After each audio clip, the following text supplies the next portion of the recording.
Hi, I'm Nate, and this is The Hidden Race. We are defining our performance, so on this podcast, we explore all the hidden races and the behind the scenes victories and struggles that shape athletes long before the gun goes off. This is college sophomore Layla Vennink and college freshman Sara Gastony. They've been teammates since middle school at Prior Lake, and although they're a year apart, they will be teammates once again this year at University of St. Thomas in St. Paul. This past season, as a college freshman and high school senior, they both won their conference meets, and Sara went on to win her section meet as well and run very well at state. It was Layla's first outdoor college conference meet as a freshman, and she was seeded 12th in the 800. And obviously, like I said, she exceeded her expectation. So we'll go through all the drama and all of what happened and the entire process of how that meet went and what that meant for her and St. Thomas as a whole team. In my 4 years of being around track and field and cross country, I've noticed that Prior Lake and St. Thomas are two of the most tight-knit teams I've ever seen. So we dove into that and we took away some practical things that you can apply in your life and how you can be a leader on your own team or organization or just a leader in everyday life, wherever you're at. This episode's a long one, but it's a very, very good one and a very, very good listen. And like I said, there's plenty of practical takeaways that you can take away from listening. So I encourage you to listen to the whole thing if you can. Enjoy. I have like a heated blanket. And I just threw down some pain meds and I'm like basically like half alive. Oh god. It's like when you know what it's like running a race when you're sick. You just like throw on some ibuprofen and just pray, right? Yeah. That's kind of what we're doing right now. But hey, as long as y'all don't get sick and as long as we just execute, then it's a win. Because I think we'll be good. You guys will be good. So if I remember correctly, y'all have been teammates on like cross country since middle school, right? Yeah, when Sara was in 7th grade, I was in 8th grade. That was our first year being teammates. So that was like 2020. So this is that wacky year of running where it was like the Edina state meet. Yeah, it was fake state. I don't even know. It was like 2020 was like me making like Minecraft Record World era. What was it like joining like the sport of running in that crazy weird time, you know? Like because it feels like everything's kind of all over the place and yeah, what was that like? Yeah. I feel like Sara can speak more to this than I can because my first year on the team was 2019, so like everything was normal still then. But I feel like running was definitely better than everything else. Like I played softball and basketball at the time. And my softball season was canceled then and my basketball season was canceled. But then fall 2020 came around and we were still able to run cross country. Yeah, I feel like, well, that was all I ever had known. But also COVID like got me into running in the first place. So like, I guess, but like for me, I had like, it was all I knew. So it was a good experience. But like also I remember our team being huge because all the like other sports were canceled. Like we had volleyball players and soccer players and because no other sport could practice. Just give me a rundown of like the team dynamic back in the day. And like, how did that play a role into, you know, like you said, getting third at state and doing all these crazy stuff for like, you know, this ragtag group of middle school and early high schoolers? Yeah, I feel like the team dynamic changed so much like over the years that I was there. My first year, 7th grade, like it was me and Maggie and one other 7th grader, and we were just kind of having fun. Like we didn't really know what was going on. I remember like sections, me and Maggie both qualified individually for state, and we were just like, what just happened? Like we didn't even know. It was just like not very serious at all. And then 8th grade came and Belle and Sara and Keely ended up on the team. And I feel like it got a lot more competitive at that point. Like what Sara was saying, like we were just kind of competing within ourselves.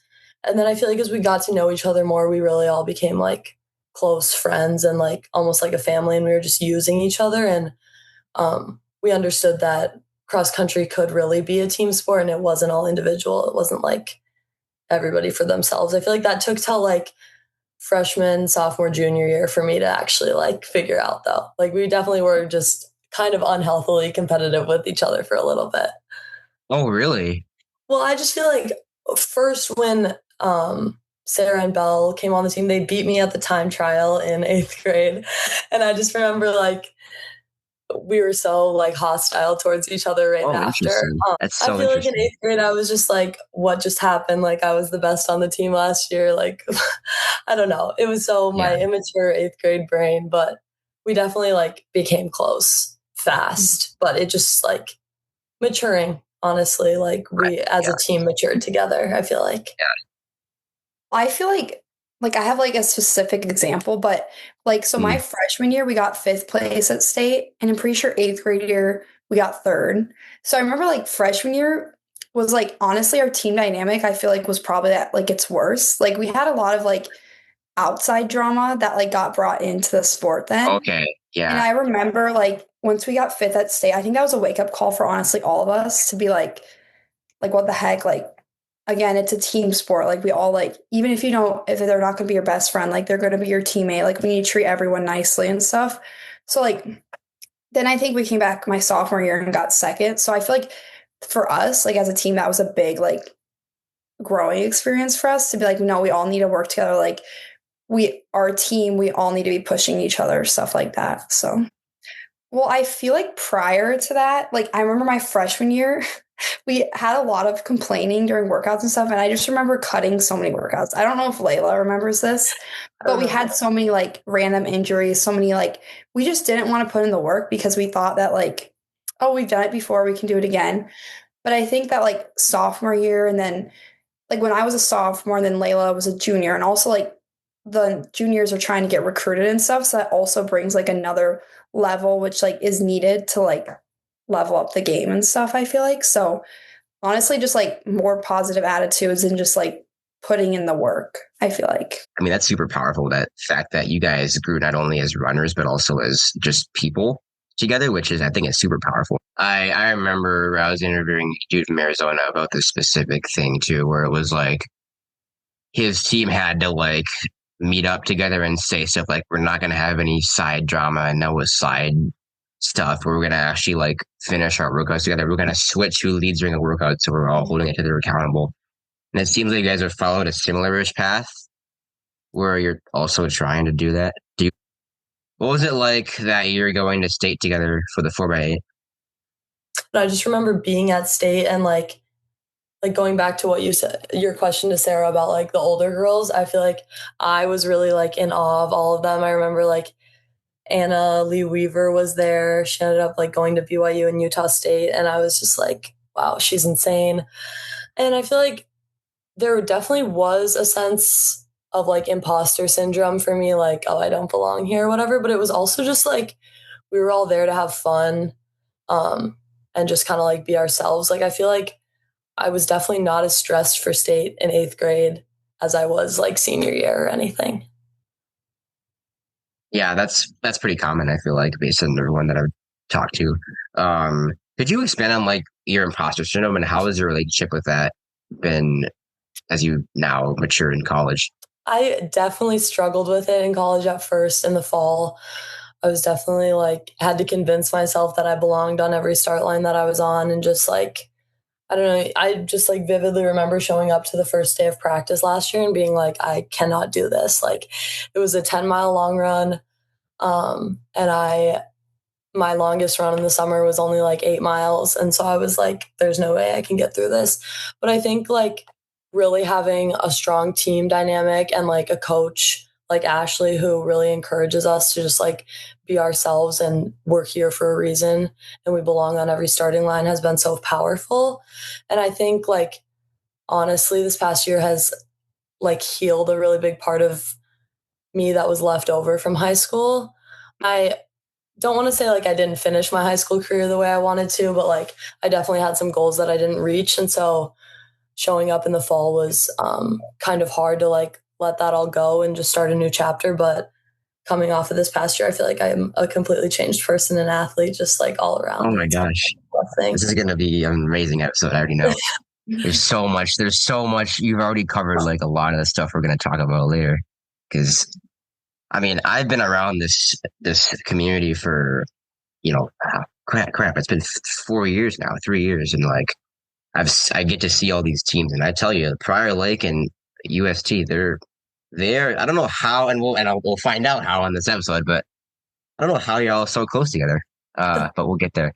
This is a question that I actually thought about, like when I was at Lakefront. Um, I don't know how I missed y'all. I didn't see you at all. It's insane how big it is to that. It's just to know like how big, like how culturally huge it is. And it got me thinking about, oh yeah, I'm gonna have Sara and Layla on the pod.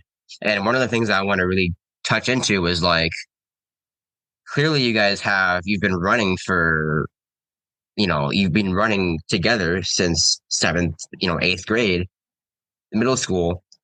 How do y'all like still grow up as like kids and do the fun stuff like Lakefront? Like how did you balance both, pushing your limits in your running career and like still having a childhood in a sense? That's a really good question. I feel like, I mean, I just like grew up doing sports in general. I think Sara did too. Like I did pretty much every sport imaginable. And so like a lot of sports was my childhood and I think I was okay with that. But also like I feel like running is a sport where like it is really easy to balance training and like other things in my opinion. I don't know, maybe that's a hot take, but Yeah, I like was gonna say like I don't know. I feel like because it's like more individualized, like at least for college. Like I have some friends who like have to report to college for their sports in June or July, and like we don't have to do that, obviously. So I think that helps a little bit with just like getting to hang out with your friends in the summer. But I don't know. Maybe Sara can speak more on like the childhood aspect of that question. I don't know. I feel like Layla does more like I'm like an unconventional like teenager. I feel like I have like different hobbies than normal people and stuff. I enjoy working. Like I am like I mean not that like I had different priorities, but I also feel like in high school like there was a point where like so when I was in middle school, I was like, oh, running is like my personality, like it's everything. And then my times like dipped, and I was like, that was really hard for me because I couldn't like put my identity in running anymore. So, like, I think that was like super helpful though for me to be like, oh, like I'm also a good student. Like I can be a good student. I can do these fun things with my friends. Like running doesn't have to be everything. I feel like it sucks because this is a different discussion that it takes get talk for like 3 hours, but like social media and like the pushing of like, oh, you have to always be with your friends and always have these normal hobbies. The first lakefront that I went to was at age 20, and I can probably count on one hand the amount of concerts I've been to, and like, you don't need to live this picture perfect social media life because it doesn't actually exist. That's another 3 hour conversation that I would have with someone else. Oh, I remember the first thing that I remember for you, Layla, was your Hamlin 4x4, your junior year. So When we won, yeah. when you all won, that was awesome. So what was that like? Okay, my junior year was really my first year running the 4x4 because I was supposed to run it at sections my sophomore year and I ended up getting hurt like the day in between sections. So I didn't make it to finals day. But the 4x4 was honestly like one of my favorite events my junior and senior year. I just thought it was so fun. Like I always did the 4x in the 800 or the mile and the 800 in the meet. And then you just like give whatever you have left to the 400 and it's one lap and it feels so short to like us distance runners. Obviously I don't really do that anymore in college because we have such a great 4x4 team that they just do not need me at all. But I do really miss it. And I think it was really fun that year in specific, like having Delaney, Bell, Addie, and I on that 4x4, like we had one person in every grade from freshman to senior. And it was just like people from different event groups. So it was really fun. And then we went on to win state that year, obviously, which is still like my favorite high school memory. But Hamlin was so fun that year too. I just remember it being like pretty much downpouring rain. The stands were like pretty much empty by the time it was over, except for our parents, but it was just still so fun. So at that point, also, Lily, you switched down to run the 800. Like, you can't convince Joe Schmo on the street to run 800. So, like, what did you like about it so much? I don't know. I just think so. Growing up, I've run track since I was in like second grade, and the 400 was always my favorite event in like PLAY in middle school track and stuff. And then once I joined cross country, I kind of like was auto switched over to the distance side of things. And so I think I really liked where it was like, you're going as hard as you can for 2 laps and then it's over. Like, I don't have to be out there for 8 laps, like trying to pace myself, like that's just not, I love cross country, but I feel like it's so much different on the track. And so I don't know. I think it's hard to love the 800, but I really do. So I don't know. There's just something different about it. You kind of have this like fast finish stuff, which foreshadowing to something we might cover later in the episode. But where does that? And you did that strat at state in the state final that year. So where did you get that? Is it kind of coming from your early 400 second grade era, or where does that strat come from?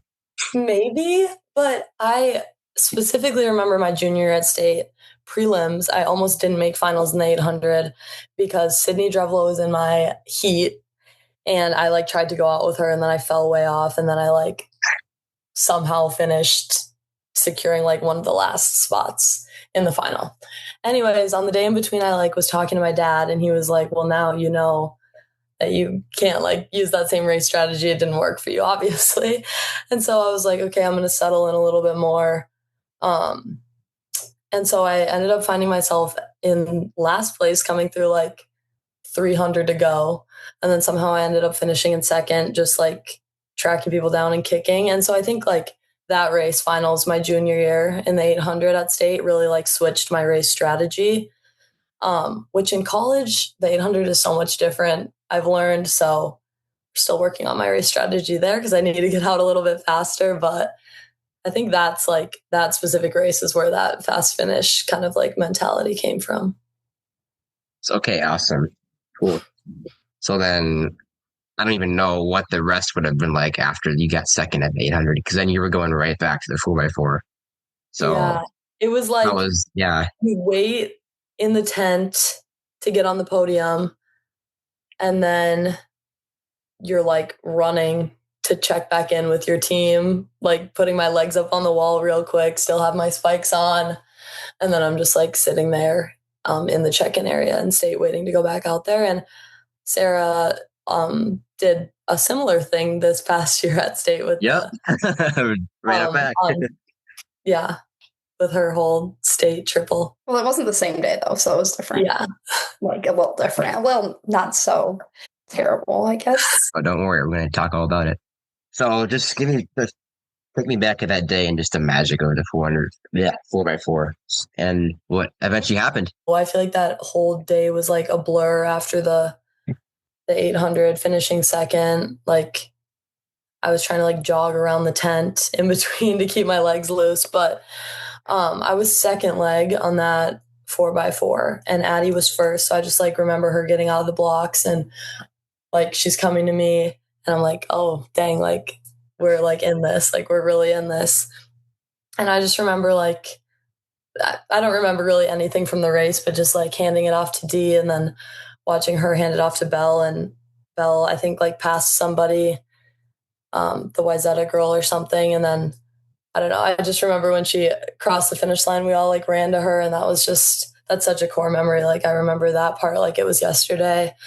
It was so surreal. And I feel like 7th grade me would have never thought that like I would leave high school a state champion in anything. So I feel like that'll stick with me forever. Yeah, let alone your junior year too. So then, Sara, you're watching all this unfold. What does it mean to you to see your teammates just do that? I mean, it was always really exciting to watch them, and also like almost like surreal even from the like spectator perspective almost. But I honestly feel like even in that like 4x4, I feel like you guys like you won it by like a lot too. It wasn't like a fight to the end. Like you guys, it was like going in the last lap, and I was like, yeah, they're gonna get it. Like they got it. But I think it was fun to like watch like the team too, because it's fun when you have like such a good relay like that like you have such a good starter, such good like 2 middle people, and Belle finishing, like you can always count on her kind of. So like it was just exciting to watch. And I mean, I didn't even like when you talk about how well everyone did that year, that's like crazy because I didn't even know like that there were so many girls on the podium. Like I wouldn't have thought about that, or I've never really thought about it like that. But that was just a really exciting year though, because there was just like we had depth on our team, I think, especially like in the sprinter side of it too. So there was a lot of like fun podiums that year and stuff. It's insane.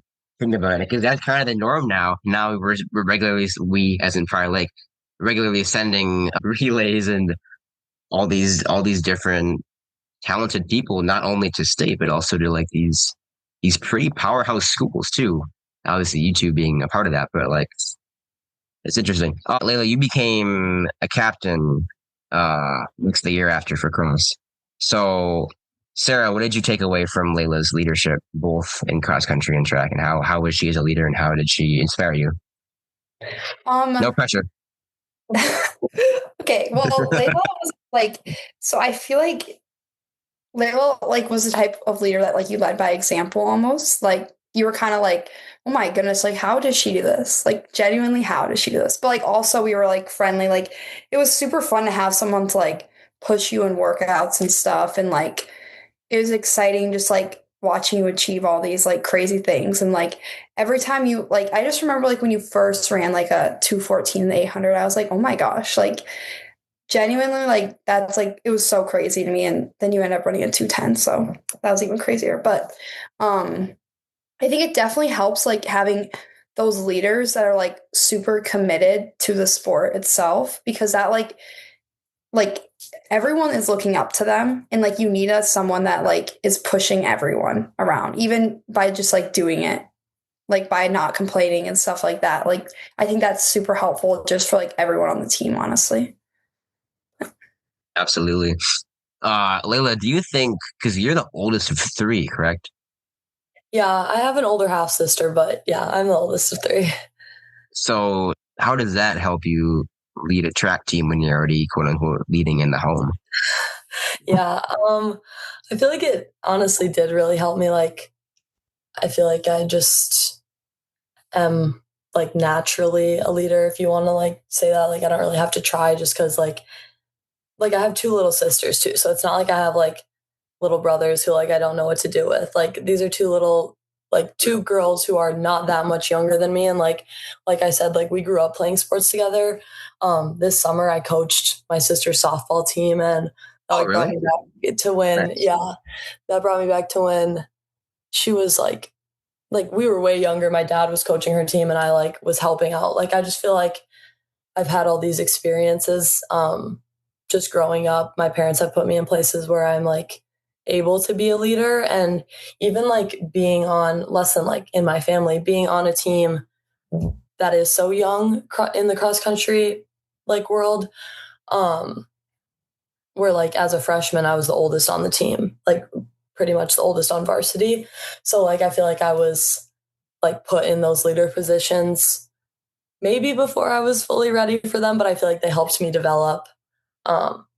And I feel like that's really shown in college too. Like, yeah, so I was gonna say, yeah.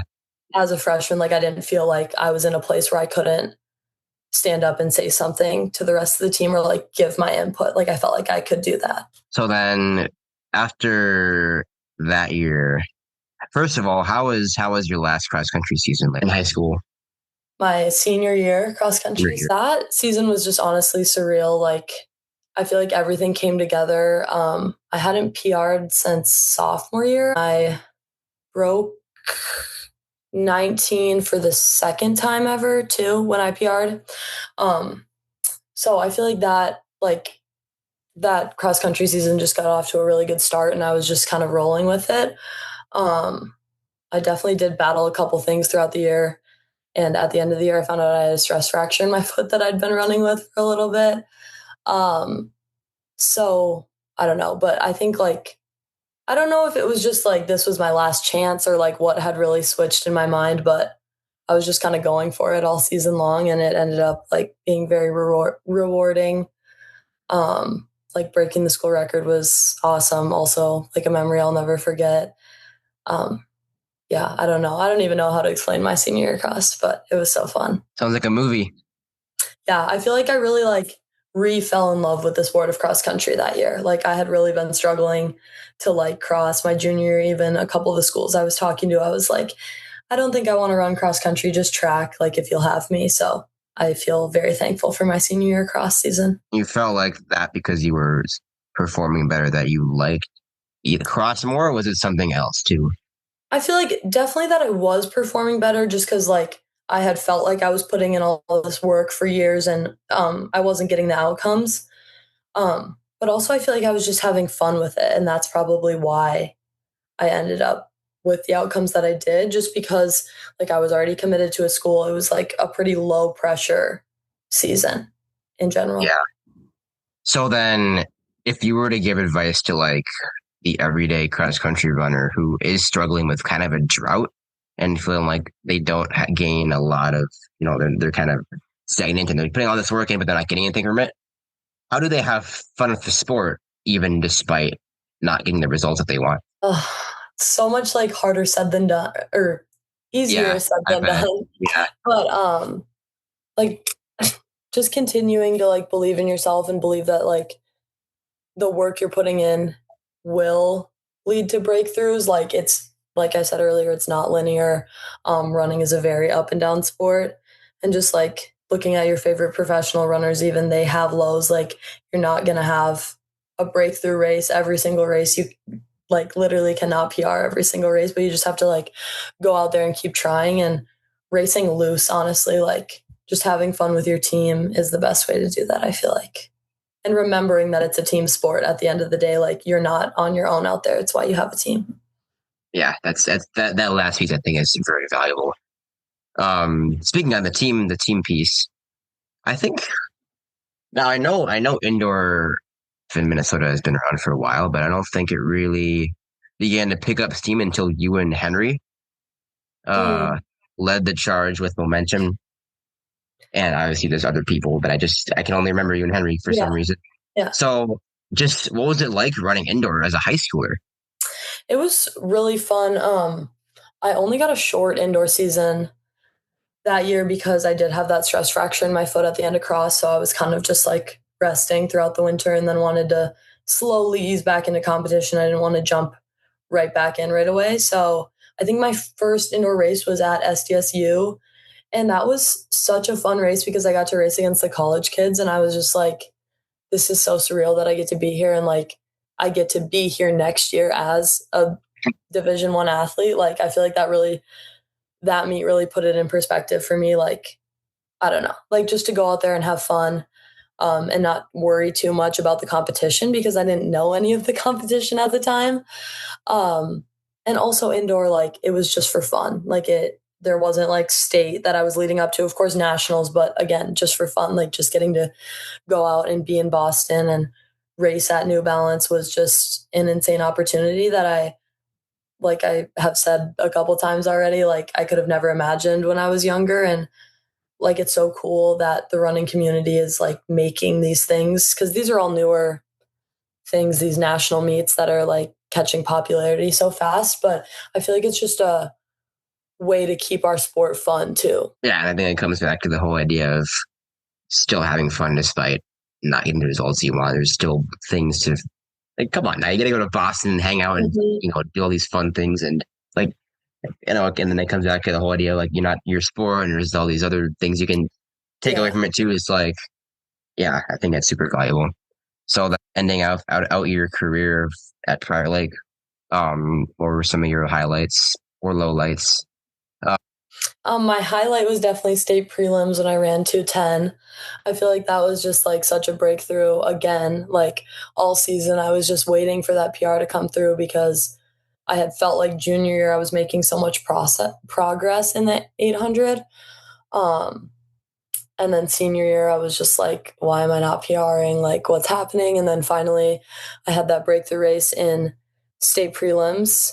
Unfortunately, state finals did not go my way, but at the end of the day, it's okay. Like, I still reached that goal that I wanted to in the 800. My senior year, I wanted to come back and I asked our distance coach to like put me in the mile more because I had felt like I was very zeroed in on the 800 and just like getting away from the 800 would help me with the 800, honestly, if that makes sense. But I ended up getting super frustrated with the 1600 because I broke 5 for the first time at the very start of the year and then I just like couldn't get back there. So I remember at conference like getting super frustrated with it And I was like, I'm done with this for the year. Like, I'm literally never put me in the 1600 again. I'm so done. And then I ended up running the Minneapolis Night of Miles. And again, like a way to keep your sport fun. And that race was so fun. I ended up breaking 5 for the full mile and actually like beating my PR for the 1600 in the full mile. And I don't know, that was a great way to end my high school career, and then like going to Nike and just having fun there too. Layla, actually, you attributed the success of Prior Lake on the track scene to Jumi. So what's her role been in just like bringing the team together, and how is everyone so bought into this? And I feel like it's still really hard to like bridge the gap between the sprinters and the distance people come track season, but I feel like Jumi did a lot better job at doing that.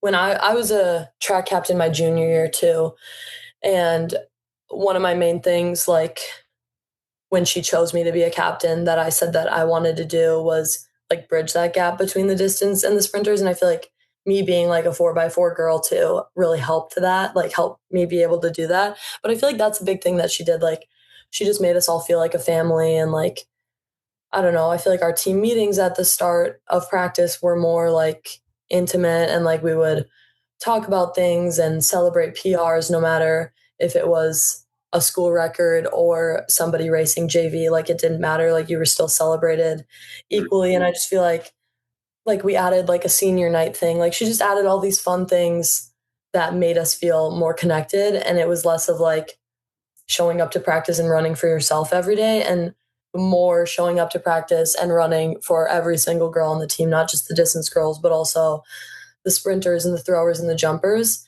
And I feel like you can also really see the like results of that with us making it to True Team State for like however many years, and like performing there when we hadn't for a while before that. Yeah. Oh, sorry. It's my turn. But I was going to say, I think she does a good job of like just celebrating like the little things and everyone's little accomplishments, because like we do like PR bars after every meet and stuff. So I feel like everyone kind of gets to like share what they do and stuff. And just, she was also just like a very like joyful, happy person. Like you could tell she wanted to be there. And I feel like there's just like something powerful about that, because like it's like contagious. Like if like there's a head coach that like you can tell like doesn't really like it here, like that's like hard as for your team and stuff. But she just like loved the sport, and I know that she like really cared about all of her athletes and stuff, so that definitely helped us succeed. So Sarah, when you were going into your senior year and you are now in this leadership role, how did both Layla and like other previous captains kind of help inform your style of leadership? Because I mean, I feel like you said, you're someone who's more introverted and, you know, has, I'd assume, a different style of leadership than someone who's extroverted. And I don't think it's, you know, good or bad. I just think it's a different thing. So what was your leadership style like, and how did the people that came before you kind of inspire you? Well, one like wake up call I had, I think, was realizing that like if you want to be like a good captain, you're going to have to like sometimes like almost in a sense, like people are going to be mad at you. Like I remember there was runs that girls would be like, oh, like, can we just walk? And I was like, no, like we can't walk right now. And like, that was super uncomfortable to me, because like, I didn't want my team to be mad at me. Like that was important to me.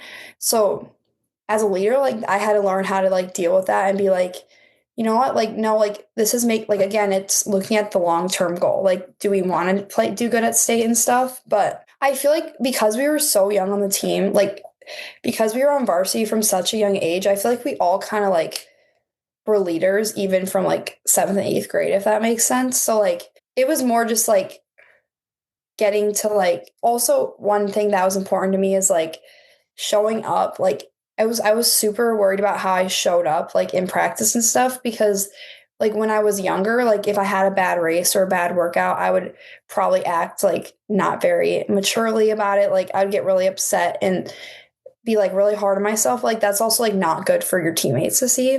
So like for me, it was like I just wanted to make sure I showed up with like a positive attitude, like supporting everyone and also like pushing people to be their best, I guess. So yeah, I love what you said about the idea that you had to kind of become more confrontational, because I think something I struggle with too is like, especially because someone's gonna be mad at you. That sucks. But I like how you said that you kind of, instead of focusing on the people mad at you, you kind of related to this big greater goal of succeeding as a team, which I think is super valuable. How was your senior year?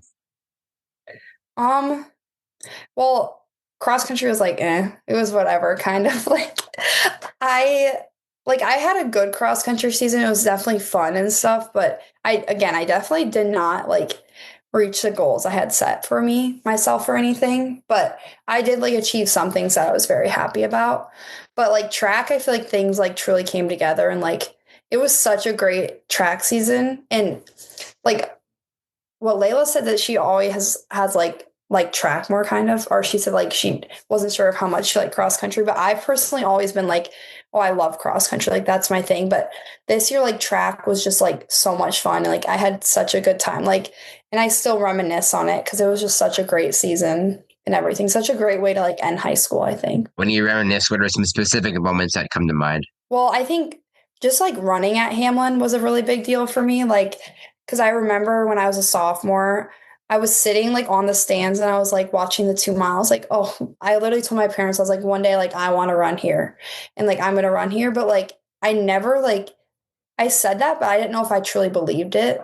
So then when I actually qualified for Hamlin, it was just surreal. And I honestly, I got second to last in the 2 mile, but I was just kept saying, I'm just so happy to be here. I can't even believe I'm here. I never saw myself in this place last year or anything. And then honestly, just it was just fun. Senior year, I feel I truly competed in races for the first time in forever. And my coach was really good about, we'd have race strategies and stuff, which was so much fun. Cause some days the goal was just to win the race, or some days we were going to really try to go for a PR. But I don't know. I feel every race was such a great experience this year that I can't really pick just one, but. Yeah, absolutely. So then state, oh gosh, that must have been a movie. What was that like? State, I was okay, I was really happy because I one of my big goals was to podium in the mile or 2 mile, but I was also honestly upset because I was a second off the school record in both of the events, the mile and 2 mile. But looking back, I'm still obviously very happy about it. But in the moment, I was oh, are you joking? So close. But it was still so much fun. And the 4x4, that event honestly made me the most scared every time I ran it because I felt like a fish out of water. I felt I couldn't run fast, but that was honestly super fun too. Cause I don't even we got fourth, and that I think we were ranked not even in the top 10 going into that. So that was fun. It was just such a great experience, I guess. Yeah, that meet in general. What was it like being there and just seeing everything else go down? Watching Belle do her crazy, was it 54? I want to say 54.6. Just seeing all the history that was, made that day. What was it like just sitting back and watching that happen? I just think obviously it's really exciting, and it's just exciting to watch. I love watching all the seniors. I bet if you look back at results, it's a lot of seniors that are on the podium and stuff. Yeah. And I think that's just really exciting to watch because I don't know, it just shows that these people stuck with the sport, and I just feel it speaks volume to our sport that there's all these seniors that are still doing it, and they're ending it off as their best version, I guess. The race that comes to mind are the 400-meter finals. It was seniors, and everyone just PRs, and it's bang. I mean, like you said, they perform their best when it counts. So yeah. So Layla, what did you see from Sarah's leadership from a distance, ending off her senior year? Oh my gosh. I don't even think it's just ending off her senior year. I feel yeah, Sarah, you say you're an introvert, but I feel I never viewed you as an introvert, on the cross country course or off at practice, whatever. I feel you were always a leader on the team, what we've been saying this whole time. We've always been the younger team. And so definitely a couple of us younger girls had to step up. And I feel Sarah was definitely one of those main leaders on our team the whole 5 years that I was on the team. And then this past year, just watching her as a senior too. Obviously, I couldn't make it to too many meets, but once I was home from college, I went to sections in state. And that was just such a fun couple of meets to watch, like you and Amelia too, like battling it out. And then just like seeing the way Sara lifts up the younger girls on the team. I feel like this past year was really like you really had to be the bridge between like the old and like the new era of Prior Lake cross country. Like I feel like it's obviously going to be a completely different team moving forward than what it's been the past 5 or 6 years. Because all the girls that were on those teams that got third and second at state like aren't there anymore. There might be like a couple of them left, but I think like we're going to see it in the coming years. But Sara definitely did a great job at bridging that gap between the two eras of Prior Lake cross country. 2 eras of Prior Lake. I love it. Kennedy wants to know this. What were y'all's recruiting journeys like? Oh gosh. I honestly like hated the recruiting process so much.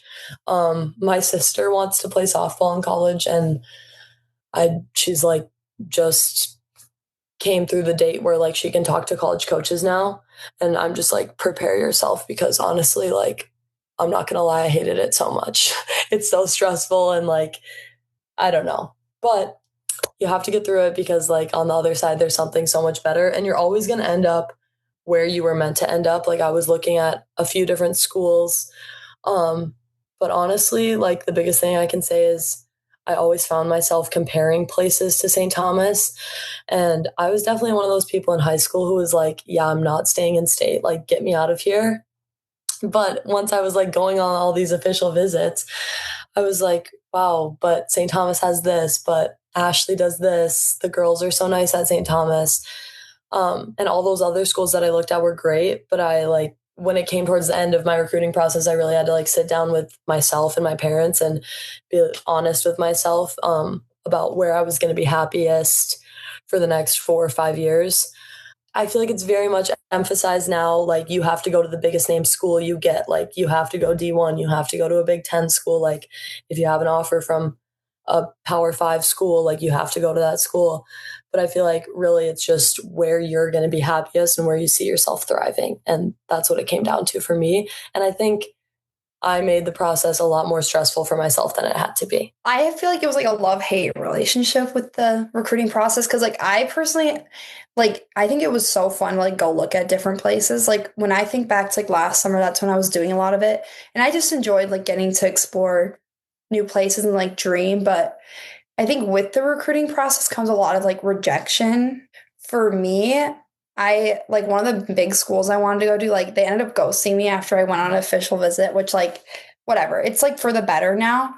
But also like I didn't have an offer at St. Thomas till like after cross country. St. Thomas was like a reach school for me, and like I never thought I would have the opportunity to run here like at all. And I remember like the call that I had with the coach that like he offered me, I was like, this is gonna be the call that he tells me like I'm done, like we're done talking to you.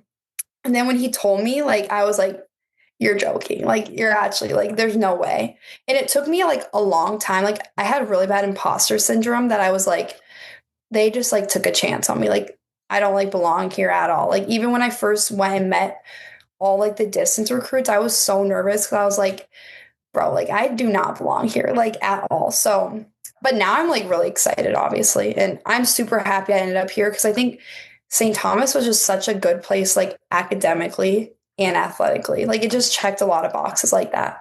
But I was the same as Layla. Like I was set on going to school in Florida. Like I was so set on that. But now I'm happy I'm staying close to home. So Yeah, we all have imposter syndrome, don't we? mm-hmm. I have yet to meet like a runner who like Loki doesn't have it. Yeah. You know, it seems like, aren't we all imposters? Like, how do you think I feel when half my friends are athletes? Gosh. But I guess the serious-ish question that I had and follow up to that is like, how do you conquer that? I think like going back to what I said earlier, like just surrounding yourself with people who like lift you up. The team, the girls, Ashley, Dan, like all the coaching staff at St. Thomas is so good at like telling us like you do belong, like we believe in you. Like having people that back you up. Because you can tell yourself over and over again, like try and fake it till you make it, but like really having that support and like people who like remind you of the evidence that you do belong there. You know, like if I'm ever like, I'm trying to think of an example. Like when I went to Brian Clay, I was like, I have been hearing about this meet, this track meet, since I was a sophomore in high school. Like I do not belong here. I'm a freshman. Like I'm not experienced enough to be here. And I remember like kind of talking to Ashley about that on the trip. And she was just like, you have the times to back it up. Like you qualified to be at this meet. Like there is no reason you should feel like you don't belong on this starting line. And that was honestly like in between the 800 and the 1500 there, because I did so terrible in the 800 just because I didn't believe in myself. And then I came back and like did amazing in the 1500.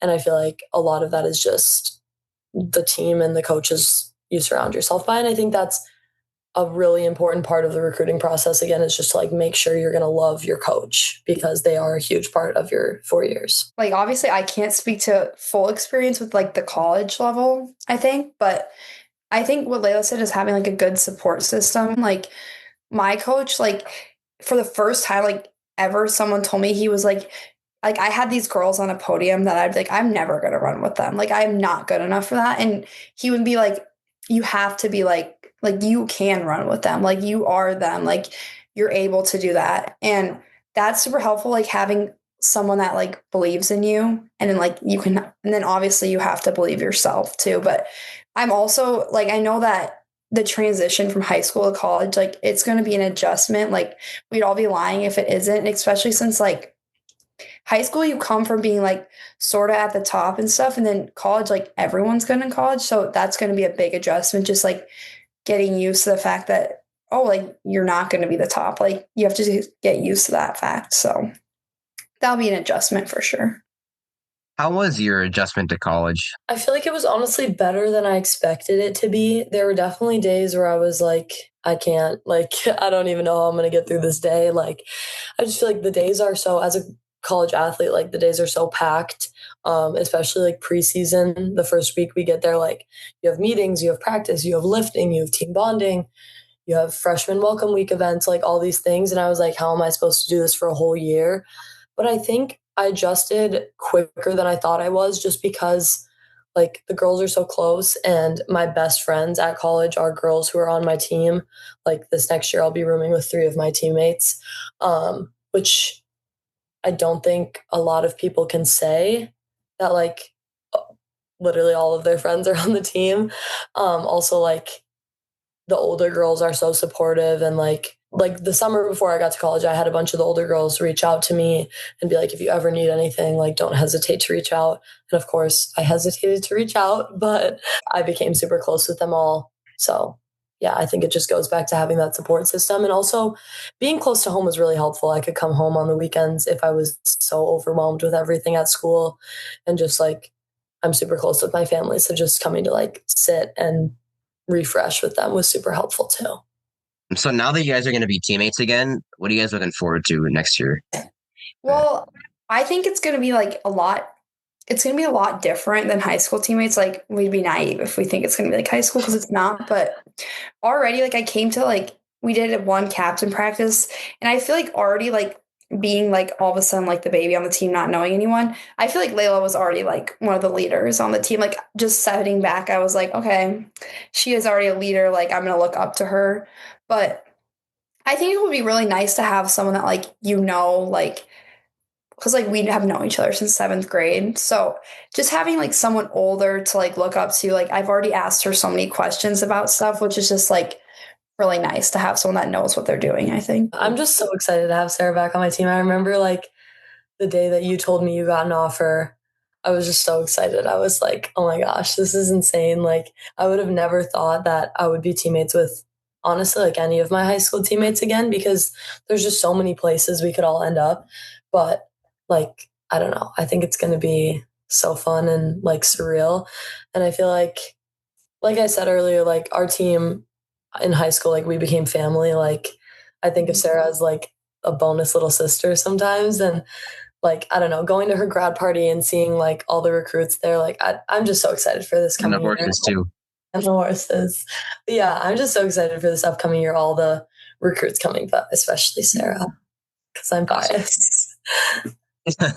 Okay, Sarah, I gotta ask you a very important question, then you can head out. How do you take care of your mental health outside of running?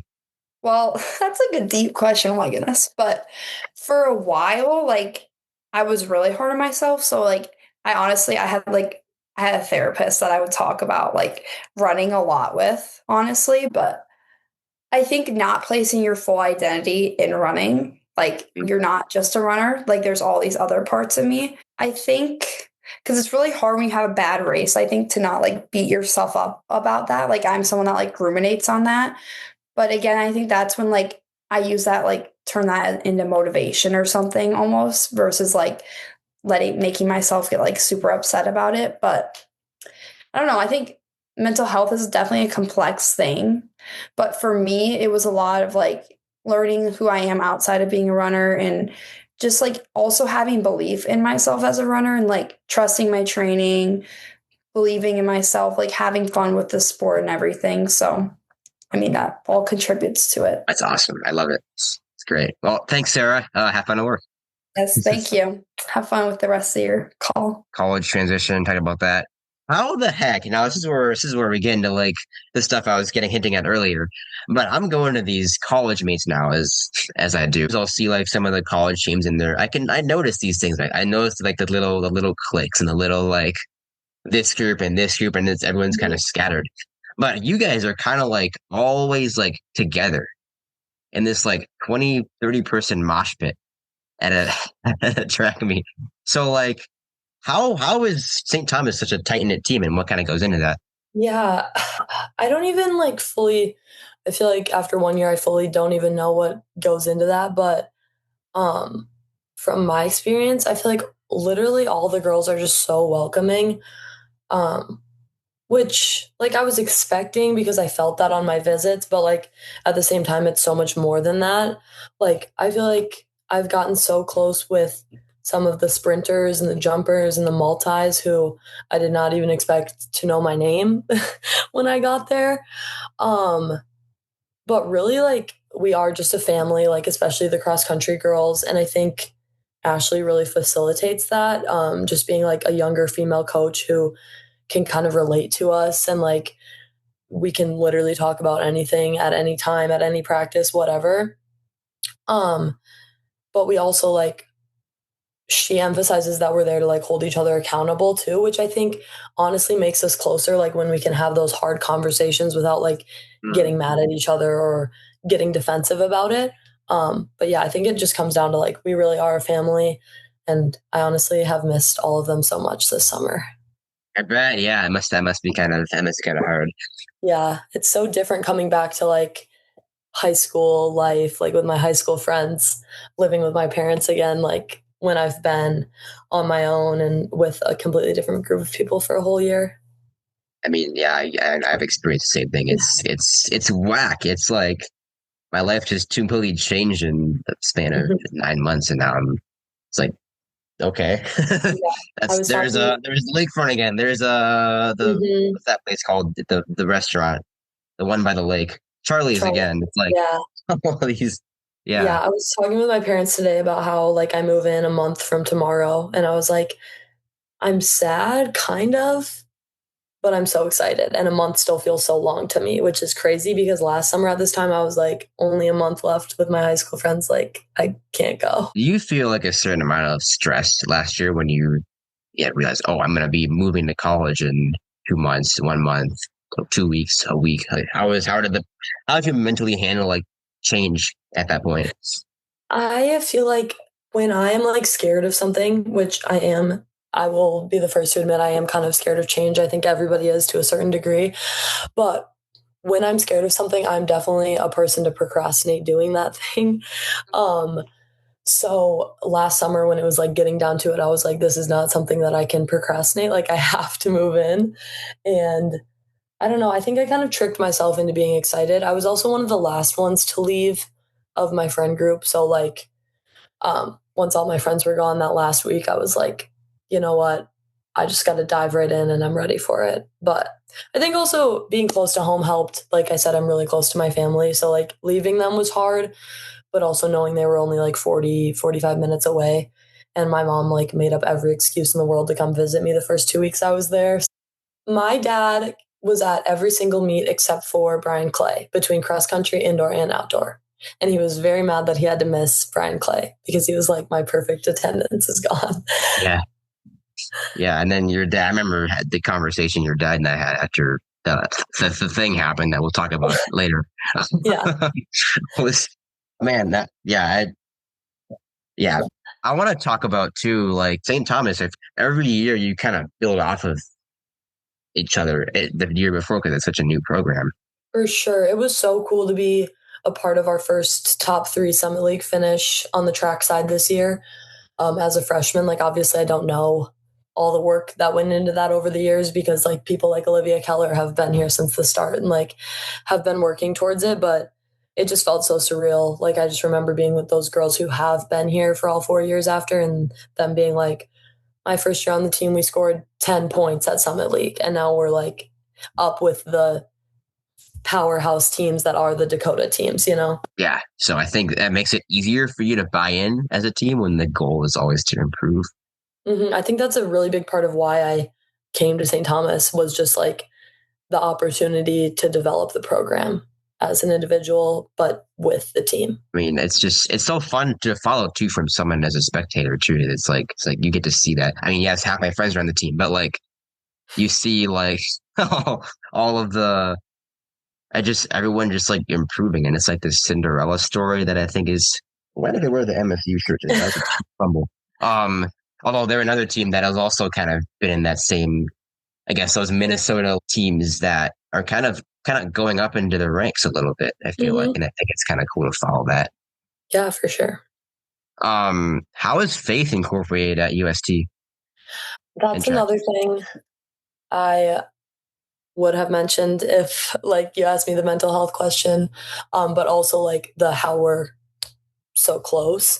I joined FCA, which is at St. Thomas. It's just the track girls like doing FCA, which is way different than what I experienced in high school, where it's like all the athletes in the school. But we gather like once a week and it's like just basically Bible study. And that's a super, like, that's the main reason that I'm close with some of the sprinters and multis like Lily Allen and Olivia Keller.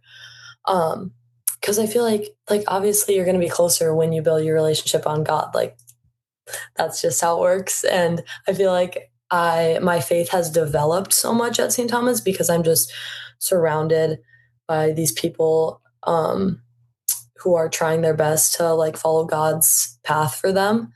And so I feel like it keeps me more engaged in my faith and more like participating in it. Like I'm not going to lie, this summer it was hard to keep my routine, my schedule of like reading my Bible and going to church just because like I was getting out of routine, but also like I wasn't being surrounded with those same people that I was at college. So it plays a huge role on and off the team and just like building friendships and stuff. Yeah, I can totally empathize with that because again, this comes with the thing about going to school and your life changing. And, you know, I'm not having the same community that I had, which I think is, again, one of those 3-hour conversations I could have with somebody else. But like, It is something that people our age have to consider, especially when we're in an environment of social media and all these other distractions that kind of tend to happen. For sure. So now we're getting into the nitty gritty. So cross country. So this was a very, very, very historic year for Tommy Cross on the women's side. So first of all, let's just dive into like, I know you mentioned like you struggled with imposter syndrome the first few days of practice. I don't know if it was the first few meets too that also was affected. I definitely did feel that imposter syndrome. Like I feel like it just comes and goes. Like if I'm having a bad week, I'm going to feel it. If I'm having a really good week, I'm most likely not going to. Definitely for that first meet, like I did kind of, but Ashley did a really good job at making that first meet kind of low pressure. It was like more of like, okay, we're going to tempo the first whatever 3K of the race and then you go. And that first meet in Green Bay, I like found myself finishing in the top 5 on the team. And I was like, wow, like I really can do this. Like I just need to keep believing in myself and like sticking with these girls. And so I feel like from there, my imposter syndrome kind of went away. Like I felt like I belonged at practice. I was ready to take reps in workouts. and stuff like that. Like, I feel like I just needed that adjustment week or like just to like really like dive into the meet scene. And then I was adjusted. The 6K, I feel like was not that different. That first meet at Green Bay, I was really scared for that. And then I finished and I was like, that didn't feel that much different than a 5K. But then we got to race a 5K at Notre Dame, and that was really fun. I broke 18 for the first time. Hey. And it was so hot that day, but it was really fun. Notre Dame was actually my dream school growing up, so like getting to race there was surreal.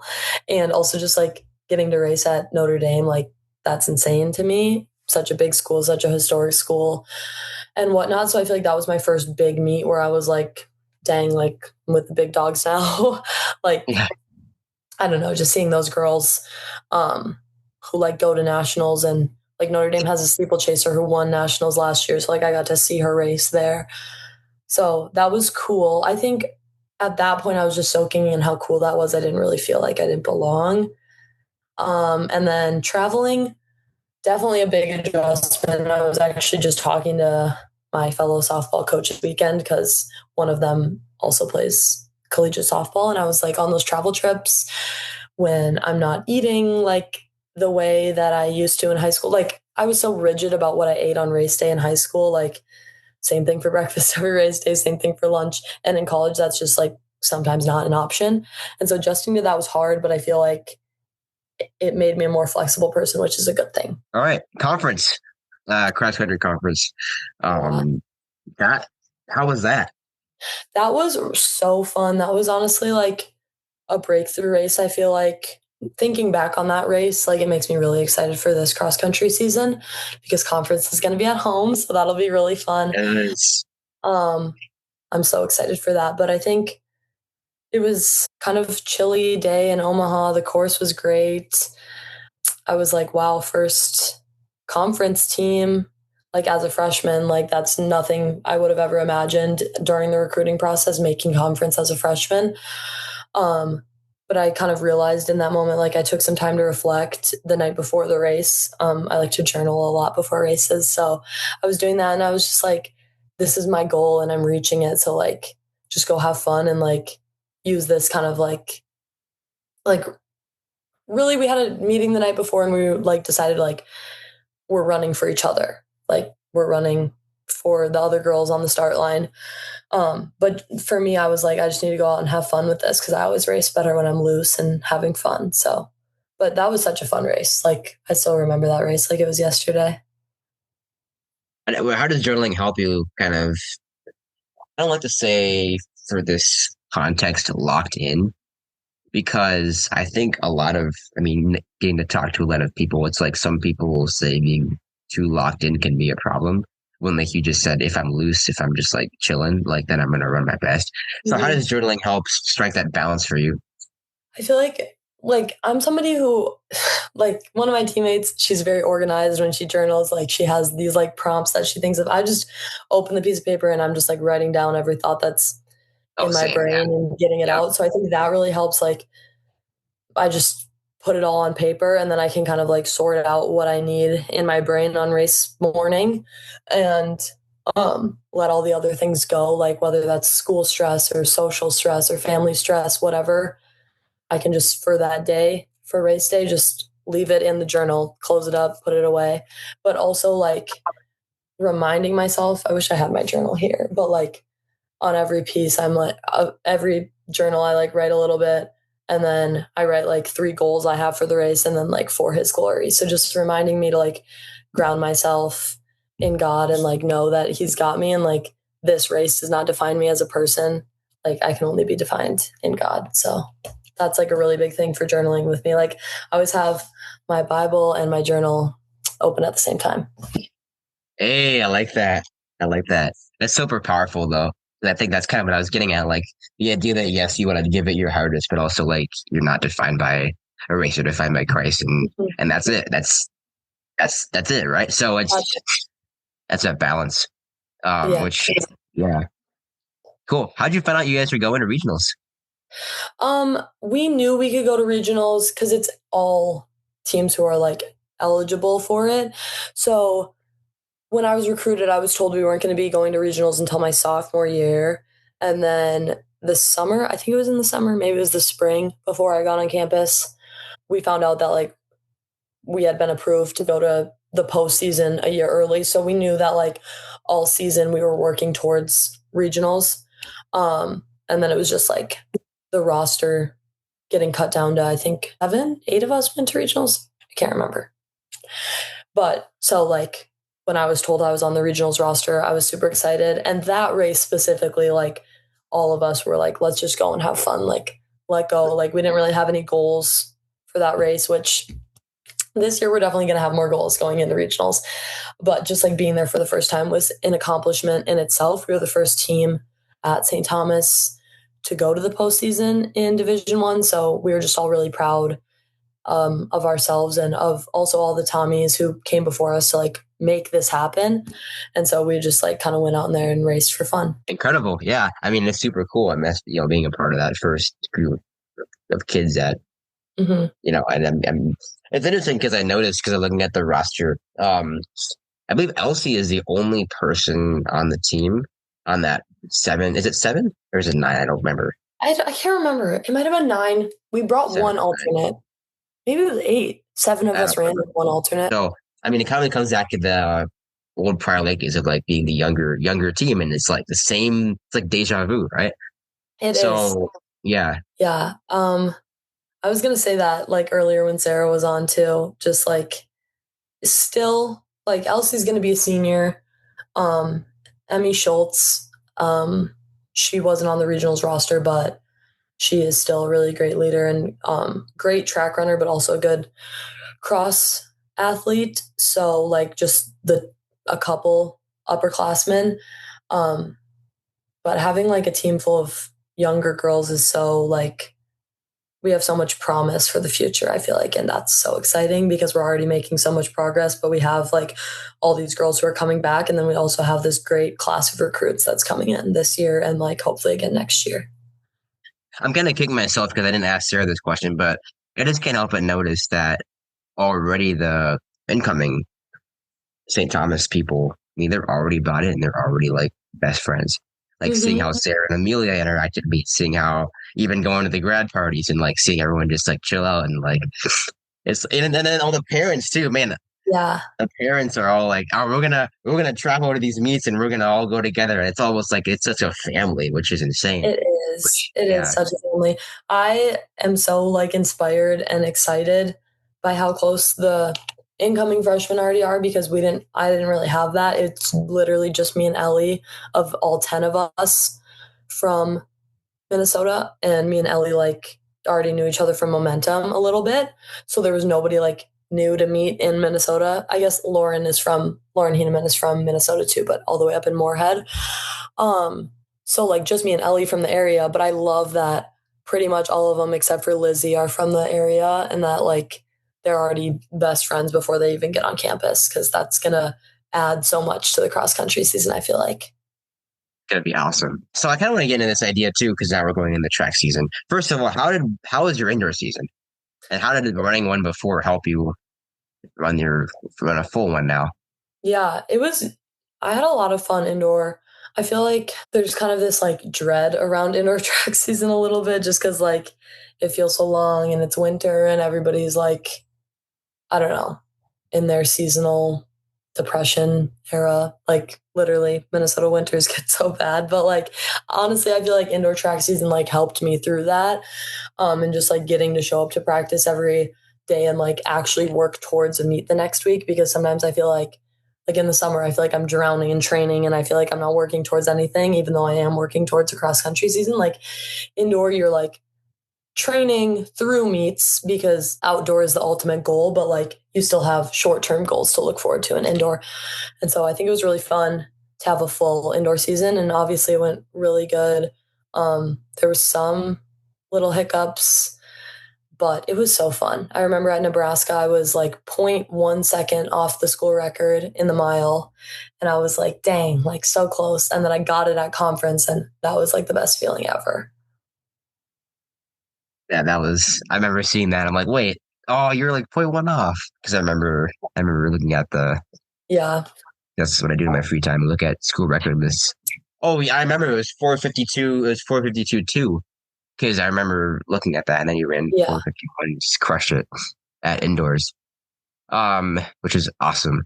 So, and now I kind of want to get this next topic too, because I think that this was something we had talked about before when Sarah was on with Prior Lake. But how about in this the college incarnation of that? How does the track team unite and stay close despite all the different events?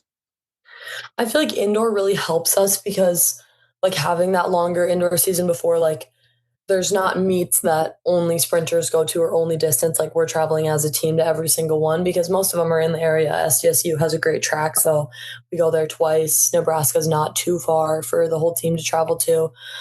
And then we kick it off with our home meet. I mean, the sprinters go to one at the U of M before, but like it's an early December meet. We're still coming off cross country season. So that's kind of like before winter break, and we forget about that one. But like we kick it off with our home meet. It's really fun. And I feel like that just gets us all in the mood for track for a long track season because indoor and outdoor can get long, but I feel like it helps that us kicking it off with our home indoor meet helps us all just like be together and like set the tone for the indoor and the outdoor season, honestly.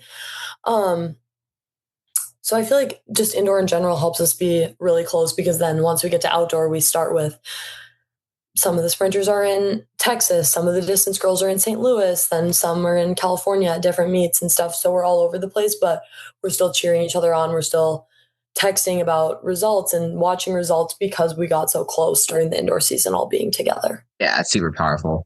How was Drake this year?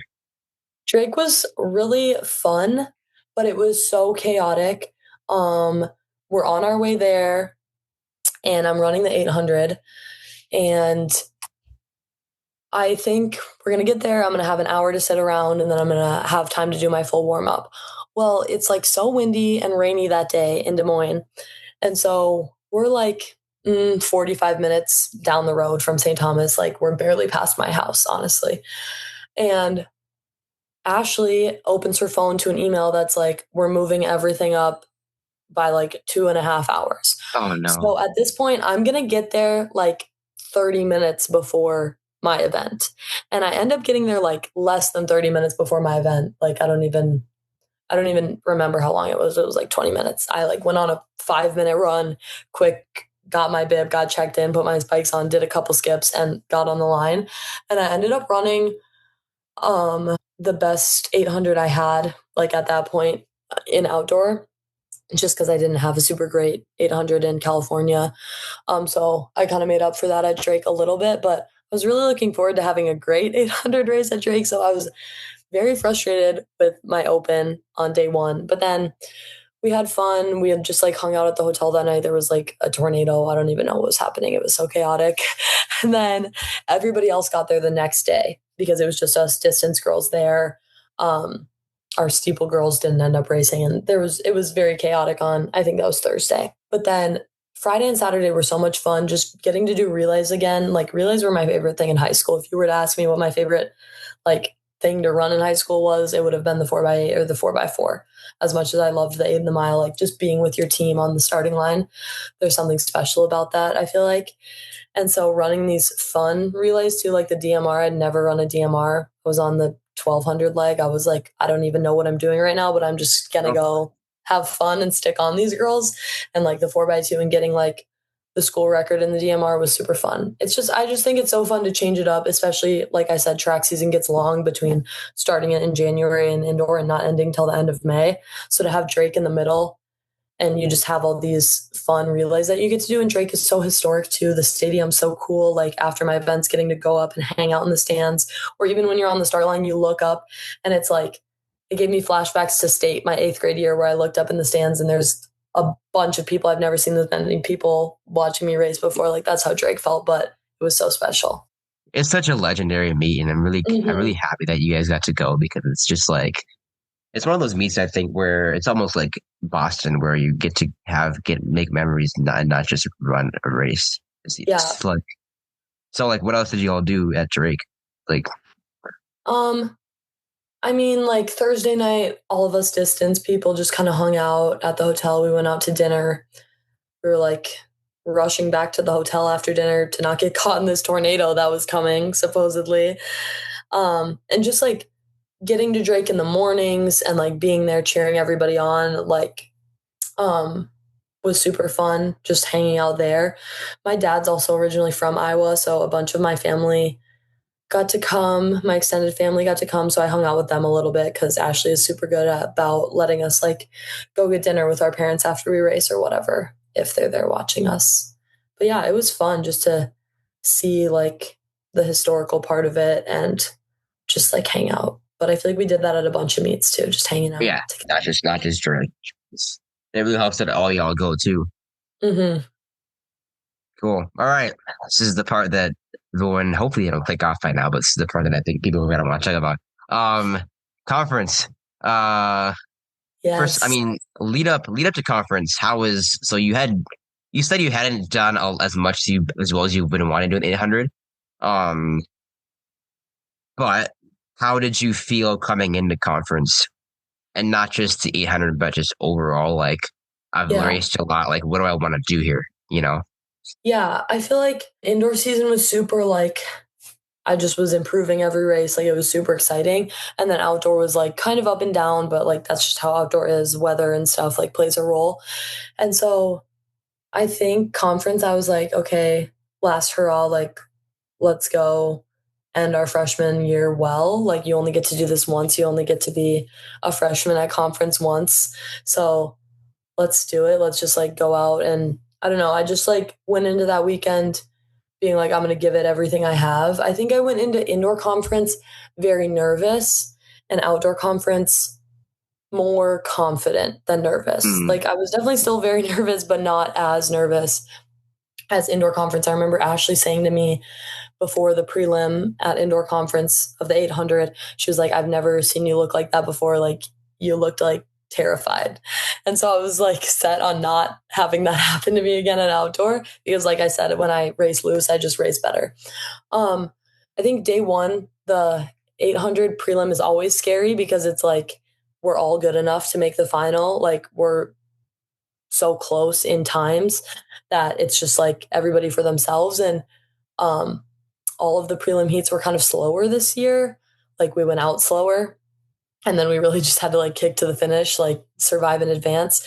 And I remember being really excited after I advanced again at outdoor conference. And I was like, okay, like things in the 800 are falling into place. Like, I don't know. I was just kind of having a love or hate or like a mixed relationship with 800 during outdoor season. And when I made it to finals at conference, I was like, okay, like, I'm good. I'm back where I need to be.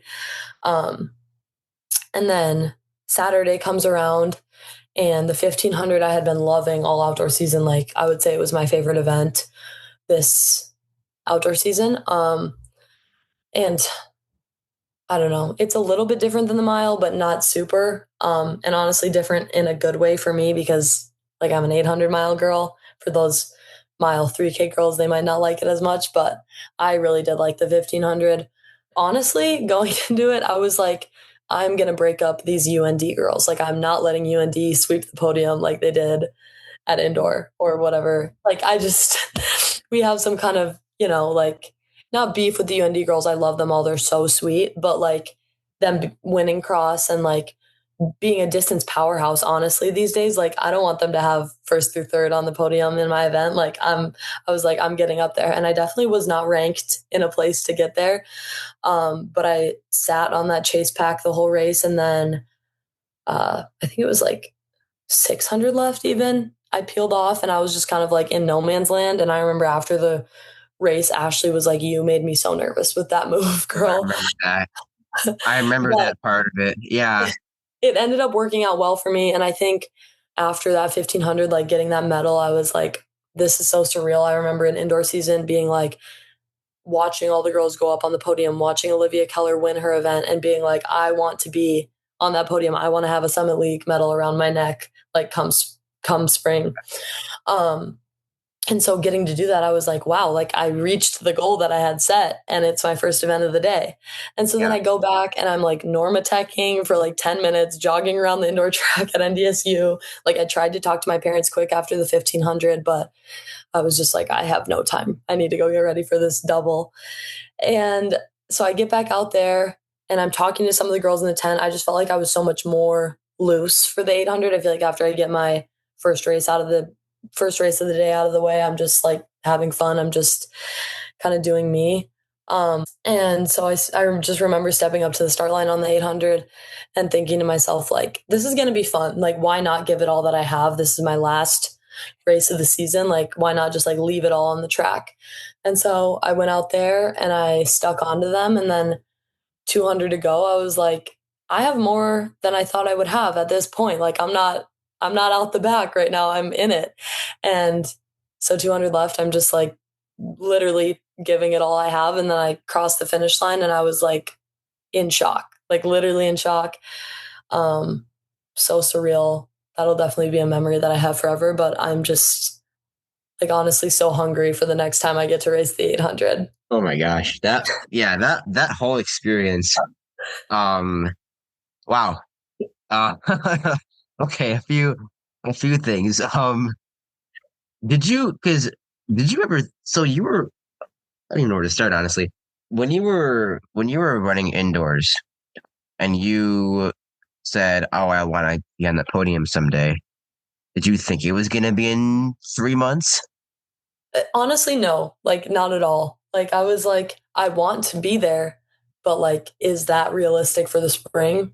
Probably not. Like I wasn't, and going into conference, I was kind of like underdog status a little bit, which going in I thought was undeserved. I thought I just hadn't like had a good opportunity to race fast times outdoor because I wasn't ranked to make the final in the 8 and I You was weren't ranked to ranked. make the final in the 8?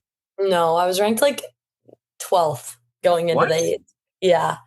Um and then I can't remember what I was ranked 6th maybe in the 1500. But yeah, I definitely going into that weekend it was definitely like a bet on myself situation. Like nobody else was betting on me. Like nobody was thinking that I was going to be the girl to win that 800. And probably nobody out of prelims was even thinking that I was going to be that girl to win the 800, except for the people who were closest to me. I mean, all bets are off because I couldn't figure out. I'm trying to like mathematically figure this out, and while I'm in just total mental just chaos. The prelims, Like yeah. we were sprinting the last 400, me and the two girls that were with me at the front. And the other heat ran like 2:16s. Mm-hmm. Yeah. And it was like I can't even like possibly predict what's gonna happen in the final. Mm-hmm. Because and then you all go out and like what is it, 68? Yeah. Wait, for finals? Yeah. I don't even remember. That whole race was I was just trying to hang on to the pack for the first 400. Was it similar to your junior year state run? A little bit. Yeah. I would say it was similar for sure. Like I was just like, okay, I'm going to go hang on to the pack even if I'm in the back and then I'm just going to sprint once I get to 200 left. That's insane. First of all, did you even set an expectation going into the 800? Because I feel like knowing you would be like, oh, I'm just kind of run this thing and just see how like all I can do. No, because indoor I did pretty much the same double mile 800, and I had such a good mile. I broke the school record, and then 800 came around, and I was like, okay, I'm just gonna give whatever I have left. And that day I had nothing left. I got last in the final in the 800, and so for outdoors, it was kind of the same thing. I was like, okay, like obviously I'm going to try my very hardest, but I don't know what I have left until the gun goes off. So, yeah, it wasn't until like the last 200 meters of that race that I knew I had it in me to win it. Definitely, I had a better mindset going into the 800 during outdoor than I did in indoor because I felt a little more experienced and I felt, I don't know, a little more confident, like I said, rather than nervous. But Yeah. You see that confidence comes from just racing the college scene and understanding how those races work. Because you mentioned before that racing the 8 in college is a lot different than racing in high school. So could you speak to that? It is. I just feel like girls go out so much faster. Like in college, in high school, the 800 is very much a distance event. There are some occasional sprinter 400 girls that you'll get coming up, but I would say majority, about half, but maybe majority of the girls I raced in college in the 8 were 400 runners, like rather than like they're 4-8 girls rather than 8-mile girls. Just because the 800 gets to a point where it's like you sprint all you have. Like Olivia Keller, for example, she's a sprinter girl, and she has our school record in the 800. And so I feel like race tactics are just different when you're racing sprinters in the 800. Like they want to go out fast and then like just hang on. Whereas my race tactic has always been like, okay, I'm going to chill for the first lap and then I'm going to give it all I have. Like completely opposite of what a sprinter's race tactic is. So you just kind of have to know who you're racing and adjust to that a little bit. And I definitely want to be able to adjust to that more. Yeah, that makes sense. So just take me through it. Like what were the emotions like once you hit cross the line after the 800? I was literally in shock. I was like, there's no way that just happened. Like, what? And I just remember like all of my teammates coming to hug me and like Ellie specifically. There's a picture that I think my mom took it. You definitely took a couple pictures after the 800 too that were just like, I was like, wow. Like they just really like demonstrate like how close our team is and like how we're all celebrating together. Like that win wasn't just for me, it was like for my whole team. But there's a picture of Ellie like hugging me after and her mouth is just like wide open, like in awe. And like you can't see my face in that, but I guarantee that's how my face was too. Like I was just in awe. And I remember briefly, she graduated this year, but she was a multi. She came up to me after and she was like, God carried you through that race. And I was like, yeah, he did. Like, he really did. Ellie, also another special thing about conference, I don't know where she got it, but she had this little like paper cutout of Jesus and it like opened up like a card and it like had a Bible verse in it. I can't remember what the verse was now. I have a picture of it on my phone. I remembered it for like a really long time after, but I'm forgetting now. And it was just like, she handed it to me when I was like norma teching for 10 minutes with my legs up on the wall in the indoor track and just like put it on my chest. And I was just like holding it there. And I was like, really the only way I'm getting through this day is like trusting God with it because like letting all my stress go. Really. Very few moments that I've ever captured that showed that amount of emotion. I don't, I mean, I do live in the high schoolers tend to be a little bit more nonchalant. But I don't know, once you get to the college professional world, it's like everyone really puts their all into it and like just puts their heart in their sleeves because it's now we're getting to the point where people have been running for it's not more than half of their lives. Yeah. And like obviously you have to separate your identity from running somewhat and like have a balance. But I feel like for a lot of collegiate athletes, like this is our life. Like my sport is my life. And like I'm not afraid to say that. Like it just is. That's just what you commit to when you commit to being a collegiate athlete. And so I think that's like why a lot of us do, like you said, wear our hearts on our sleeve because like this is what we pour our hearts into every single day for like this one day, this one game, this one meet, like whatever it may be. That is like the finale to our season or whatever. What were some of the other conversations you had after them you did that? Oh my gosh. I don't even know. Like, I feel like that whole day was kind of like a blur. I remember like talking to a bunch of people, a bunch of my teammates on the bus ride home. Like I sat next to Ellie on the bus ride home and she held my like Summit League Freshman of the Year trophy like on her lap for like half of the bus. I haven't even talking about that yet. Yeah. Yeah. I have it sitting right here. Hey. But yeah, she like held this thing on her lap for like half of the bus ride. And I don't know, that moment was surreal too. Like I remember Ashley coming up to me, I think it was right before the 4x4, and she was like, hey, like you have a really good shot at this. Like I don't think I've seen any other freshmen win their event today. So like be prepared or whatever. But I remember like talking to my parents after, and my dad has always been like my number one supporter. He was also like my coach in all my sports growing up, and like other than myself, he's also my number one critic, but like in the best way possible. And he just like the conversation after with him was so awesome. Like I just remember him like telling me how proud he was of me and like how he knew I could do it, and like when I believe in myself, I can do anything. Like I set my mind to, and just like reminiscing on all the things that have led up to this, because it wasn't just the year of like college training and all the meets that went into this. Like it was everything I've ever done with running. And it was also like must have been like in March, maybe. Whenever it was spring break, we were traveling from my St. Louis meet to Utah for spring break. Me and my dad were, and I remember like sitting in the airport. We ended up having this like crazy long delay, but we were just sitting in the airport talking about everything. And I was like, I think my ultimate goal is to like win a Summit League title like one day. Like I don't know when that's going to be, but like he brought that up like in the conversation after, and I was just like, yeah, that's crazy that I like kind of spoke that into existence, not even like having expectations for that. So that was like my favorite conversation after. Let alone on your first go at it too. Like, Yeah. it's absurd because you were the only freshman in the final. Yeah. And there was You know that, me. right? Yeah. There was me and two other girls doubling back from, I think it was two other girls doubling back from the Reagan. 15. I know Reagan was one of them. And then the girl that won the 1500, Olivia, I think is her name.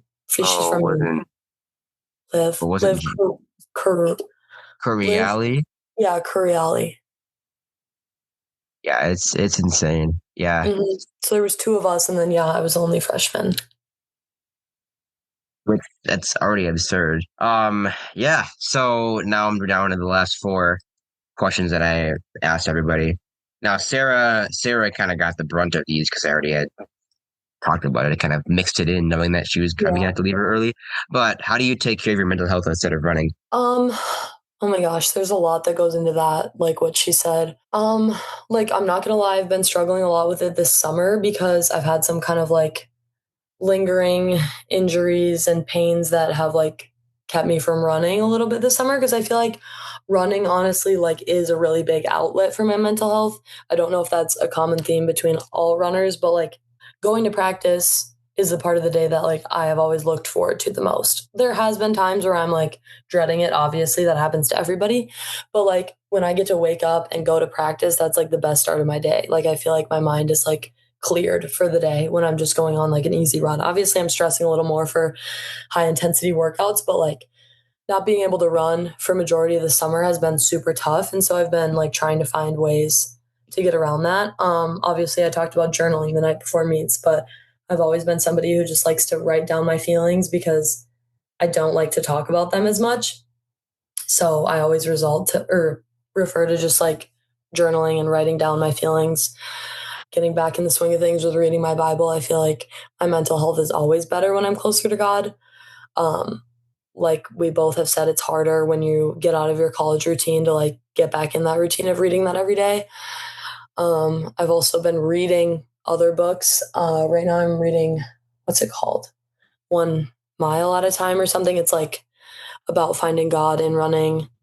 I read A Purpose-Driven Life. If you haven't heard of that book, I read Dina Castor's memoir this summer because one of my teammates recommended it to me. But A Purpose-Driven Life is like my favorite thing I've ever read.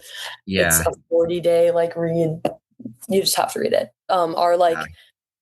One of our people who's on staff at St. Thomas in athletics recommended it to me and my teammates, and a few of us read it together, which really helps too. It's so easy to digest, you know. Mm-hmm. That's what I love about it. It's just so like applicable in a way. Have you read it? Yeah, I read it. Oh, yes. I read it last summer. Mm-hmm. Yeah, I read it this winter during J term when we had like nothing to do. So just all read together. So I don't know. I'm still figuring it out for sure. How to like separate my identity from running and like the person Layla from the athlete Layla, because I feel like my whole life I've just like, if somebody asked me to describe myself, I would say athlete, which is just like I need to find something better to say. So I definitely like still need to work on a lot of things, but those are the things that have helped me for sure. And just talking to my teammates Like, honestly, the older girls are so helpful on the team. And that's something that I haven't had in high school, like older girls that I can talk to about it. So, Yeah, I guess I didn't think about that part of it mhm. too. I guess you really haven't until college, which, to be fair, a lot of us haven't. Most high schoolers don't have older college people that talk to you outside of brothers and sisters. And obviously, we're both Yeah. the oldest in our family. So it's like sometimes it can be hard not having that mentor in your life until college. Mm-hmm. Yeah. Yeah. I feel like I've also had like really good coaches to go to with emotions. Like Jumi and Ashley are both really good about that. Like I've been texting Ashley all throughout this, like figuring out what's going on with my little injuries. And she's just like, if you ever need anything other than like training wise, like I'm here for that too. Like her office is always open, which is super helpful. Jumi is actually like if I were to share my testimony with somebody, like the person that I would refer to a bunch would be Jumi. Like she definitely kickstarted my faith a lot. She ran the FCA at our high school and got me into it. So Jumi and Ashley have also just been like great people that I can go to. And that's why I always emphasize to people in the recruiting process, like make sure you love the coach wherever you're going, because they're going to be a really big part of your life on and off the track for the next 4 or 5 years. Yeah, absolutely. What would you say your why is and what motivates you to run on the hard days? My why right now, my why is my team for sure. Like I just think of them every day. My home screen on my phone is our motto. We always do we do goal tiles at St. Thomas. So like we do one big one for our team, and ours is why not us. And we came up with that at the end of the year, and we puffy painted on a big tile and we put it in our locker room. Last time I was there, I took a picture of it and I made it my home screen. Oh wow, So yeah. like every time I'm struggling, I open up my phone and I see it, and I'm just reminded of my team and like who I'm doing this for. Um, yeah, I think right now, really my team, because we have really big goals for this cross country season and we're not going to be able to do it alone. Like we have really big team goals. So just knowing that I need to be the best puzzle piece I can be to fit into our puzzle. I love that. I think our motivations are pretty similar in a sense because my home screen is just a collage of like all the songs I've gotten over the years with That's everybody. awesome. And I think it just really just that's the only thing I actually wanted to get to earlier with imposter syndrome is something I've noticed. Imposter syndrome is focused on the self, right? Mm-hmm. Like that's what fear and insecurity and anxiety is. It's focused on me. And I don't know about you, but I ain't gonna do any of this stuff, anything without Jesus, right? So Mm-hmm. if you shift your life from yourself to Jesus, naturally you'll spill it on other people and naturally you'll get that. I mean, it's not even motivation because motivation doesn't really exist in a sense, but it's like purpose, you know? Yeah. I Yeah, think for sure. purpose, I think if you reorient your life away from yourself, I think that's where you can find true purpose. Yeah. Like, and just knowing that, like, maybe my purpose can be lived out through running and like what I do and who I Yeah. reach through running, but running itself is not my purpose. Like, I was not put on this planet to run 45 miles a week. I just wasn't. Like, that's not my purpose. That's not why God put me here. And that's not like that's something I'm gonna do because that's something I love to do and that's an outlet for me and that's a way for me to glorify God. But like any way I can glorify God, that's my purpose, like all cumulatively together. It's so important.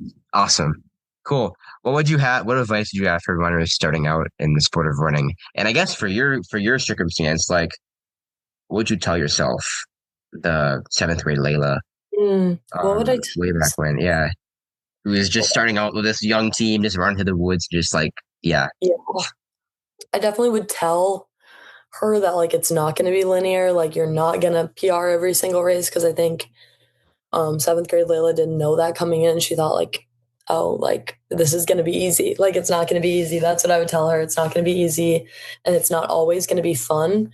But to like try and look for the good in every single day, and also just like enjoy the moment that you're in because you will look back on it and you'll miss it. Like I love being at college. I love my college team, but like knowing that I might only have 3 or 4 years left running competitively, and I took so much of that for granted the 6 years that I had in high school. Like, just don't take any moment for granted, soak it all in, and like don't rush through everything.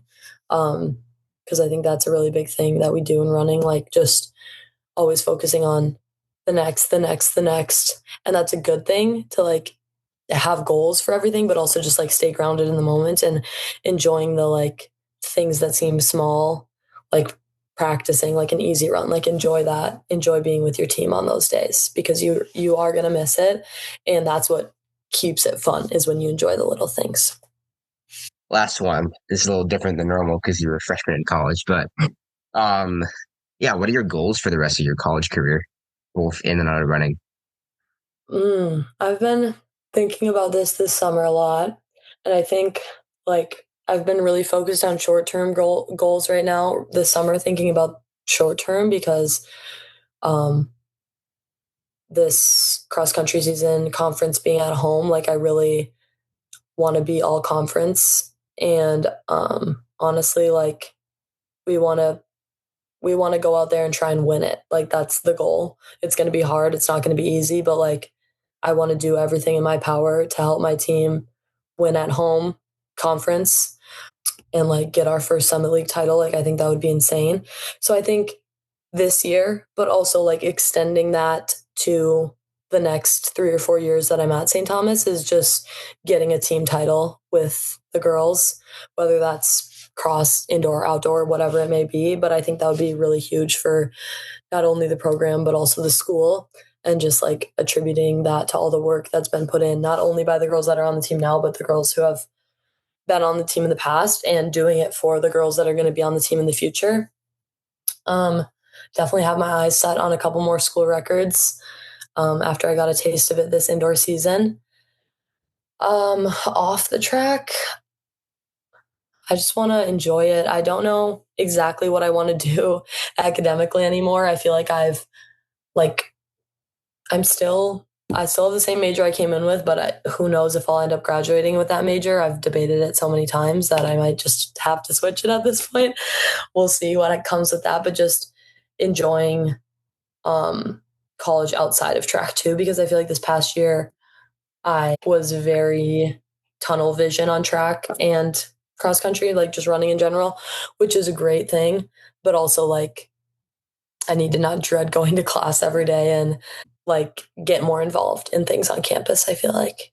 So just enjoying it and soaking in all the moments, all the little moments, because this is supposed to be one of the best times of your life. And it definitely is. Like I've loved it so much and I've had so much fun, but like I'm never going to get these 4 years back. So like I might as well enjoy it while I'm here. Yeah, and that's so real. I ended up one other question because I think it kind of ties this whole thing together. And this is kind of an extension of the previous one, but what kind of leader would you like to be on St. Thomas in the coming years?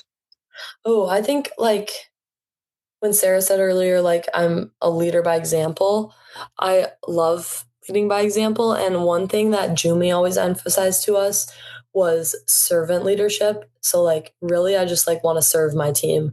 Like I just want to, and just like the school in general, like I don't know, I just want to leave it a better place than I found it, and like help it develop. And just like leave a lasting legacy on the school and the team, the program, all the things. I think I met some incredible leaders this year who graduated and are gone, like Olivia Keller. I look up to her so much, and like I just want to be everything that she is. She's such like a ray of light. Like that's literally how I would explain her. Like she just sheds light on everybody around her, and I just want to do that. Like I want to make everybody feel welcome, everybody feel loved, and like kind of reinforce the family aspect of Tommy Cross and track, and just really live that out as a leader. Cool. Hey, Layla, it's been an honor getting to follow your career for, is it 2 years? Yeah. Feels like it's flown by. I think it's been a little longer than that, because you probably 3, because you were around my junior year. I might have been, yeah, for Hamlin. Yeah. Now so, you're a sophomore in college. 2.5. It's flown by, man. It's flown by. It's been just incredible just seeing you grow as a person. And thank you. not just in life. led both of the teams so well, and especially at the age that you are, which I can't say about a lot of people. Although in the track community, I can say that about a lot of people. So yeah, can't wait to see what the future brings us. And I know that both the Tommy men's swim, women's teams are going to be so much fun to watch next year. All the homies are on the team, so it'll be good. Thank you, Layla, and I'll hope to see you again soon. Yes, thank you for having me. Yeah. Cool. Another very, very awesome conversation. It was great getting to hear all the emotions and just feel everything again from Layla's 800 conference victory. And also talk about what the victory means for both her and her team in St. Thomas and just the future and legacy. And we talked about a lot of the St. Thomas stuff too, and how it's a team on the rise and how, those Cinderella stories are so much fun to follow as a spectator. And it'll be awesome to follow both Sara and Layla and the entire men's and women's St. Thomas cross country and track teams, which is cool. It was awesome to cover Sara and Layla's leadership and how they both have led so well, stemming from the early middle school days when they were running as, 7th and 8th graders and having to lead as they were the oldest, still some of the oldest people on the team. From the bottom of my heart, thank you so much for listening, and I hope you can take something away from Sara and Layla and I's time together. If you guys can, I'd encourage you guys to share this episode with somebody so other people can learn and take away some things from Sara and Layla. And yeah, thank you so much for listening, and go be the best version of yourself.